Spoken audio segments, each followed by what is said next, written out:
अध्यक्ष जी, जब मैं पहली बार यहाँ आया था तो हमने देखा देश के होने वाले प्रधानमंत्री उन सीढ़ियों पर माथा रख के आगे बढ़ रहे थे। जब हम दूसरी बार, माननीय अध्यक्ष जी, जब हम दूसरी बार 2019 में जब हम संसद में आए तो हमने देखा देश के प्रधानमंत्री पद पे आ रहे नरेंद्र मोदी जी ने सबसे पहले संविधान को ऐसे माथा झुका करके प्रणाम किया। वो दृश्य हमारे लिए, और मैं समझता हूं मेरे सभी साथियों के लिए, हाथ में संविधान लेना भी ठीक है, लेकिन संविधान लहराना और संविधान की पूजा करना दोनों में अंतर है। हमने नरेंद्र मोदी जी को संविधान की पूजा करते हुए देखा है। इसलिए मैं बड़े ही विनम्रता से कहना चाहता हूं, राष्ट्रपति जी के अभिभाषण के बाद मैं जब दिल्ली के ही अपनी कुछ बातें करूंगा, दिल्ली के ही सौभाग्य को देखूंगा। कोई द्वारका एक्सप्रेस पे जा करके गाड़ी चलाता होगा तब उसको समझ में आता होगा कि सरकार क्या होती है और कैसे लोगों का काम होता है। NH24 पे जाते होंगे, आज दिल्ली मेरठ तक चली गई है अध्यक्ष जी।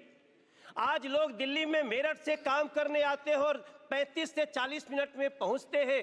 तब हम सबको गर्व होना चाहिए। हमें गर्व क्यों नहीं होना चाहिए जब हमें पता चलता है कि देश के 4 करोड़ 22 लाख बेघर को पहली बार घर मिल गया।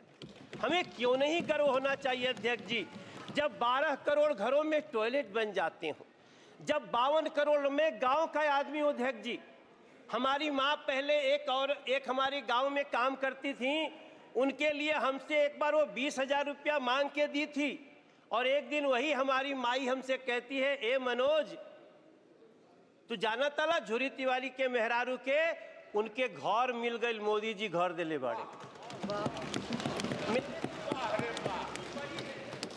अध्यक्ष जी, हम जानते हैं कि गांव में घरों में टॉयलेट न होने का क्या दंश होता था। हम लोग साइकिल से जाते थे तो सड़क पे खड़ी महिलाएं खड़ी हो जाती थीं।